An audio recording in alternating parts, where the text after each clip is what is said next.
Rabbi Nachman talks about the tension between ratzon and chova, right? Which could also be opportunity versus obligation.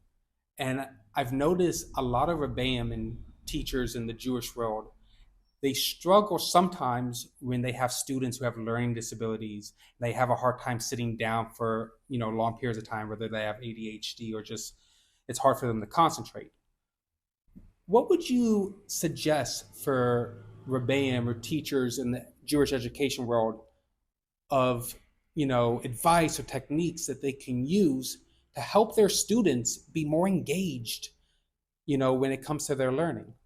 Yeah. Say that breathing is essential, that if a person were to make his students start the lesson with breathing, with just inner alignment, calming down, getting rid of all of the noise that they came into the class with, that's the first step I would recommend, is just a few deep breaths for a few minutes just to clean out the system. And then also knowing that, not forgetting the roles that are here right now, right? If a rabbi or a teacher has an obligation to teach those children, so then he, so to say, is in a point of service to those students. He can't forget that. He has to know himself that I'm here for them, and my goal is to give over from the light that I've received to them and to make it fit them. So I know it happened to me a lot of times. Rabbis forget that. And although we have to have, as students, a lot of respect to our rabbis, rabbis have to understand that their job is to make sure that their students are growing and learning. And I think that dynamic of the role is very important. One, the student has to know that he's there to receive. The rabbi also has to know he's there to bring it down and to give. When the rabbi gets into the state of mind where it's no longer that opportunity, but he sees it as an obligation, what could he do to get back to why he started teaching in the first place? One, again, go back to breathing, right? Take a few deep breaths So the and students need to realign. breathe, but also he needs to breathe. We all need to breathe. God created the world like that, right? But definitely, that's essentially it. All comes out of a lack of alignment, right?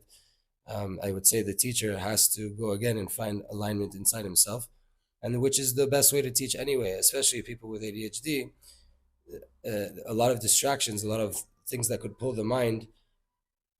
If the teacher is aligned and knows what he's coming to do, that energy will come off on the student, and then it'll make it much easier for them. Right? Again, if they don't know the clear objective of the lesson or what are we doing here right now, they also might get distracted. If they know this is what I have to focus on and this is my only task right now, to understand this idea, then it makes it much easier, I think. All right, amazing. And one more thing.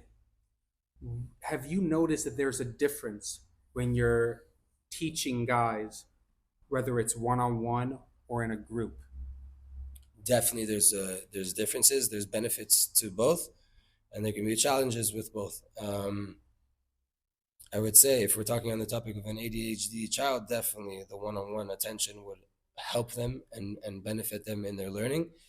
With that said, having a group also sometimes can feed the few distractions, the healthy distractions that same person struggling with ADHD could actually benefit from, which is, right, that one says something, that one adds a comment, and then they feel like it's not just a boring monotone voice talking to them the whole time. There is a little bit of dynamic in the group.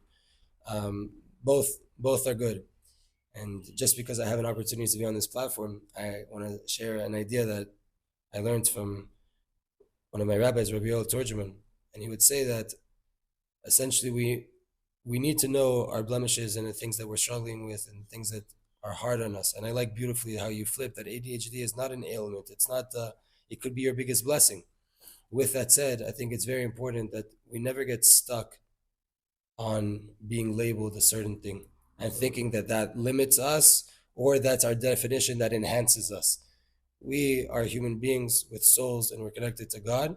And we might be struggling with symptoms or the outcomes of ADHD, but we should never make that into our story and limit us. We have to know that it's, like you say, it could be a tool to help you. And even then, it's not what makes you who you are, right? We don't want to get limited by our labels. We want to be aware of what's going on inside and then move forward healthily. Absolutely. To know what we struggle with, but not let that define who we are. Correct. Correct. All right, thank you. Have a good one, brother.